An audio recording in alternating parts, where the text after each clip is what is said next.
Елді қорғау ер азаматқа берілген ұлы мәртебе. Соны абыроймен атқара білген ардагерлердің арқасында біз бейбіт күнде өмір сүріп жатырмыз. Жеңістің туын көтерген әр майдангерлерімізге бүгінгі ақтанымыз үшін мың алғыс.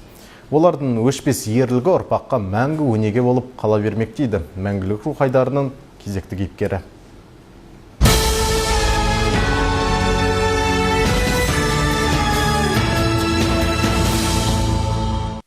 Мен атам Бейкен Шайсұлтан Жангелдин ауданында Заға ауылында дүниеге келген.